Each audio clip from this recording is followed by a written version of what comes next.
أهلا بيكم في أوكرانيا. النهاردة جينا مع بعض ميجيهيريا ناشونال بارك، المكان اللي هو كان ساكن فيه الرئيس الأسبق لأوكرانيا فيكتور يانوكوفيتش، اللي هو مشي بعد ثورة اليورو ميدان اللي كانت موجودة سنة 2014 في أوكرانيا. الحقيقة المكان ده تكلف ملايين الدولارات، هو طبعا كان ملكية حكومية في البداية، وبعدين هو الرئيس ده خده لنفسه لحد ما الثورة قامت عليه في 2014.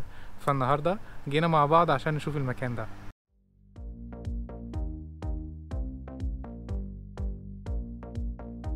وطبعا عشان ندخل لازم نجيب التذاكر. التذكرة هنا بتتكلف 150 جريفنا اللي هو تقريبا 6 دولار، بس يوم الثلاث من كل اسبوع بيكون التذكرة ب 70 جريفنا بس اللي هو تقريبا 3 دولار.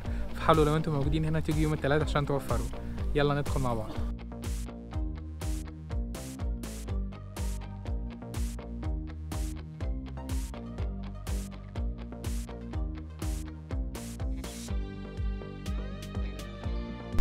ميجيهيريا ناشونال بارك دي يا جماعة عبارة عن 140 هكتار. المكان ده كان من سنة 1935 لسنة 2007 كان مكان بيستقبلوا فيه الوفود الرسمية والسياسيين الدوليين لما بيجوا هنا ويستضيفوهم في المكان ده. بس بعد كده من سنة 2007 الرئيس الأوكراني السابق يانوكوفيتش اللي هو وقتها في 2007 كان رئيس وزراء عمل ورق لنفسه وحول المكان ده من مكان حكومي إلى ملكية خاصة ليه.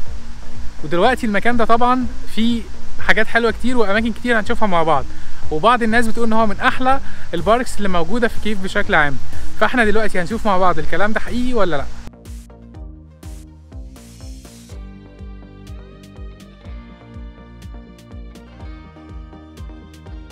دلوقتي احنا جينا عند الهونكا. الهونكا ده اللي هو البيت اللي كان ساكن فيه الرئيس الاوكراني الاسبق اللي هو يانوكوفيتش، واتسمى بالهونكا على اسم الشركه الفنلنديه اللي هي عملته.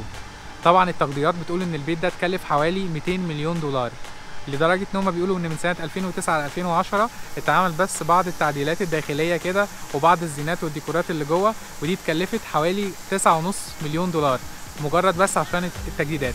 طبعا هو يانوكوفيتش لما بقى رئيس وزراء سنه 2002 الحكومه اديته بيت يسكن فيه في المكان ده في المنطقه دي، لكن طبعا ما كانش البيت ده، لكن هو بعد كده بنى البيت ده لنفسه، وطبعا اتصرف عليه ملايين كتيره جدا. لما هو هرب بقى بعد الثوره اللي هي اليورو ميدان اللي كانت في 2014، لما دخلوا البيت ده والاملاك بتاعته لقوا حاجات ذهبيه كتيره جدا وطبعا انتيكات كتيره جدا، لدرجه ان هما بيقولوا ان بس الستاير بتاعه البيت ده اتكلفت عشرات الالاف من الدولارات. وطبعا بيبقى فيه اكسكورشنز كده وجولات جوه المكان ده بحوالي 500 جريفنا اللي هو تقريبا ب 20 دولار، بتبقى في اوقات معينه موجوده عشان الناس تشوف الحاجات دي جوه.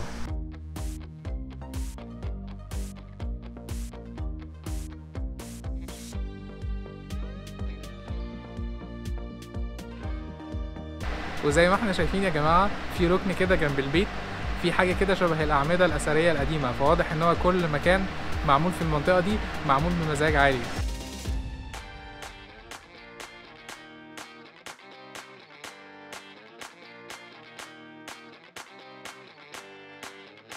دايما يا جماعه من الحاجات الكويسه ان الواحد لما يحب يروح مكان الخدمات اللي موجوده في المكان ده. فالحقيقه مع ان المكان واسع وشاسع جدا لكن في هنا واي فاي، فدي حاجه رائعه جدا.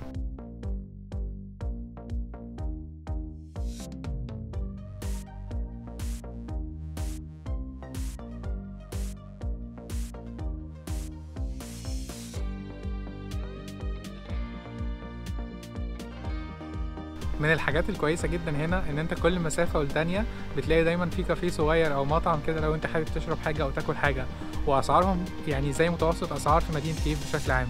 فدي حاجه كويسه جدا من الخدمات اللي موجوده هنا بالنسبه لك.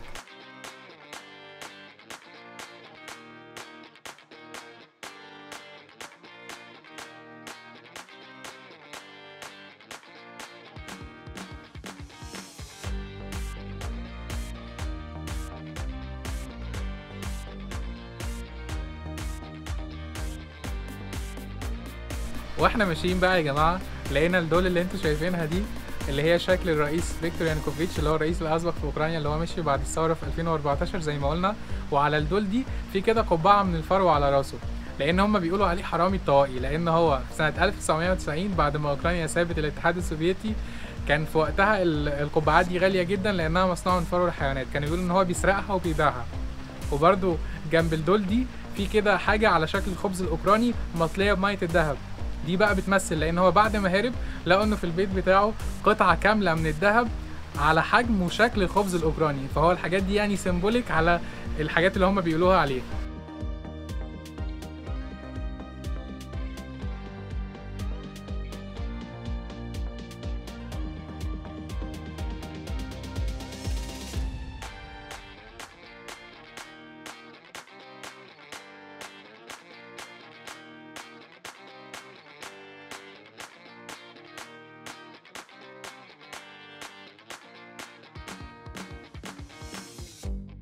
الحقيقة يا جماعة واحنا ماشيين كده المكان ده طويل جدا، المكان شاسع بجد، يعني انت بتاخد ساعات عشان بس تمشي فيه. بس الحقيقة هو المكان تقريبا كده يعني زي ما شفنا في جزء كده فيه اللي هو بيوت ومطاعم وكافيهات ومكان منظم جدا، لكن في جزء تاني زي اللي احنا ماشيين فيه دلوقتي هو اشبه بغابة وطبيعة بشكل رائع، فحتى الواحد هو ماشي مستمتع، يعني الواحد مش حاسس بالساعات اللي هو ماشيها. بس في نفس الوقت لو انت مش حابب تمشي لما تيجي هنا ممكن تأجر جولف كار او ممكن تأجر سكوتر برضو لو انت مش حابب تمشي المسافات دي كلها. لكن حتى لو انت ماشي المسافات دي كلها حقيقي مش بتحس بالوقت، والواحد مبسوط وهو ماشي فعلا.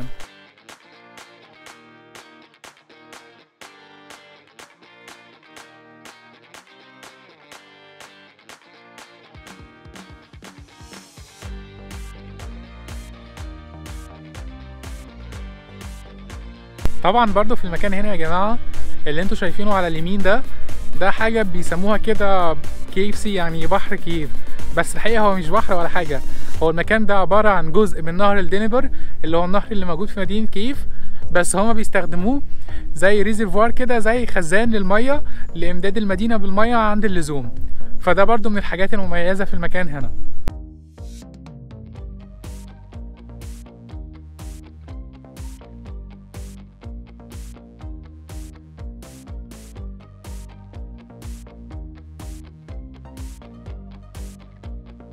وطبعا يا جماعة من الحاجات اللي ملفتة للانتباه هنا ان هنا عاملين مزارع حيوانات زي الابقار اللي احنا شايفينها ورانا دي، ومزارع للخضروات والفواكه اللي هي مش بتبقى بينفع تتزرع في الشتاء طبعا هنا بسبب التلج.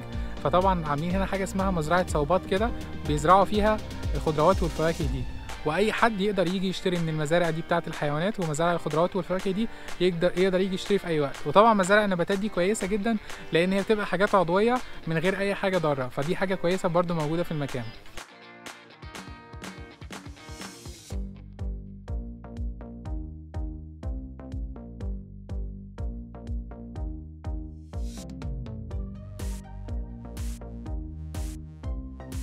من المفارقات الغريبه بقى النهارده يا جماعه ان المكان اللي انتوا شايفينه ورايا ده اللي هو مركب بس هو على شكل مطعم، انا كنت اول مره اشوف صوره ليه كان من سنين قبل اول مره اجي اوكرانيا، والحقيقه النهارده انا لقيت المكان ده بالصدفه، يعني انا ما كنتش اعرف مكانه فين، وطول السنين اللي فاتت انا ما لقيتوش خالص، لكن النهارده الحمد لله لقيته.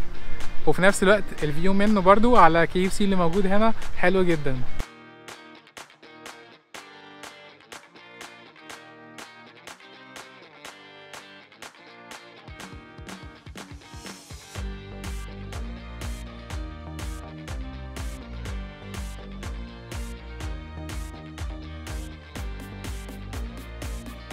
طبعا يا جماعه احنا بقالنا ساعات ماشيين عشان بنستكشف المكان هنا، وطبعا الدنيا دلوقتي بدات تمطر لان هما كانوا قايلين هيبقى في مطر النهارده، بس احنا طبعا هنحاول نوريكم معظم الاماكن اللي موجوده قبل ما الدنيا تضلم والمطره تشد اكتر من كده.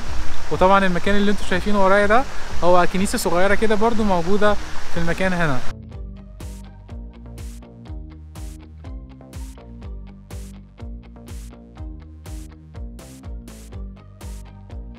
طبعا يا جماعه مكان مشهور جدا هنا هو الميوزيوم اوف ريترو كارز اللي هو متحف السيارات القديمه، لان الرئيس ده كان عنده هوايه تجميع العربيات القديمه، فاحنا هندخل مع بعض نوريكم الكوليكشن اللي عنده. وطبعا قبل ما ندخل بنجيب تذكره ب 50 جريفنا يعني تقريبا 2 دولار. يلا نشوف المكان مع بعض.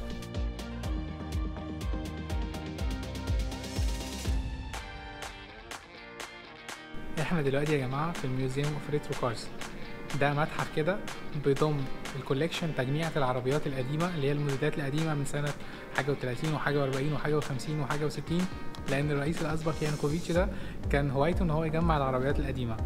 فالفقرة دي بقى لهواة العربيات والدراجات البخارية.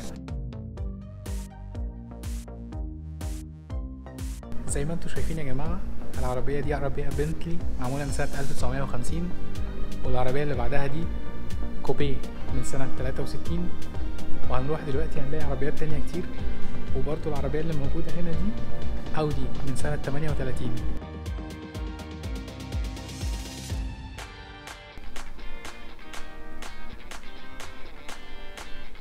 العربية اللي انتوا شايفينها دي يا جماعة دي ماركة جاز.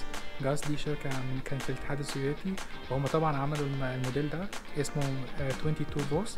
هم بس كانوا عاملينه للاستخدامات الحكومية بس، يعني الأشخاص ما كانش ينفع يشتروا من الموديل ده، فكانوا مثلا بيجوا الجهات الحكومية زي البوليس زي الخدمات الطبية وكده، لكن هي ما كانتش لاستعمالات الأفراد تماما.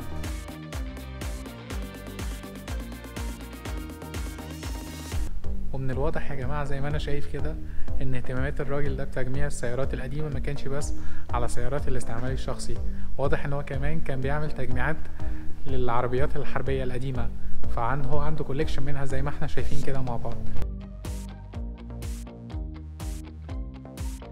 ودلوقتي يا جماعة قبل ما نروح بقى نكمل جولتنا في مكان تاني، حبيت اوريكم العربيات المفضلة الى قلبي هنا، المرسيدس جي 550 والمرسيدس رودستر. فيلا بقى نكمل جولتنا في مكان تاني. ودلوقتي يا جماعة بقالنا 15 دقيقة تايهين في وسط الغابة اللي انتوا شايفينها دي ومش لاقيين الطريق، فربنا يسهل ونلاقي الطريق. بس المشكلة ان الواحد جعان جدا بعد ما مشينا اكتر من 4 ساعات، والواحد مش قادر يفكر في حاجة غير في الاكل، فهنحاول نلاقي بقى طريق عشان نوصل وبعدين نكمل الجولة بتاعتنا. وزي ما انتوا شايفين المطر عمالة تشد. والحمد لله يا جماعة بعد ما تهنا نص ساعة قدرنا نوصل اخيرا للطريق اللي ممكن نمشي منه، ووصلنا لملعب الجولف المشهور اللي هو موجود في البارك هنا. بس طبعا احنا في نص الطريق يعني سقطنا المكان اللي هو موجود فيه مهبط الهليكوبتر اللي موجود في المكان هنا، بس تتعوض مرة تانية ان شاء الله. ودلوقتي بقى هنكمل جولتنا في مكان تاني.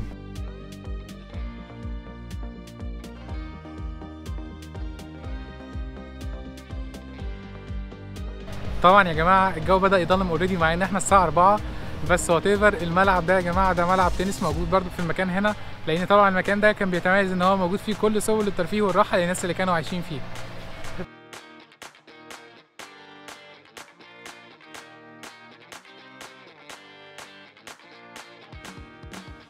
برضو يا جماعة في المكان هنا موجود حديقة حيوان فيها حيوانات متعددة، هنفرجكم عليها دلوقتي. تعالوا نشوف ايه اللي موجود هنا مع بعض.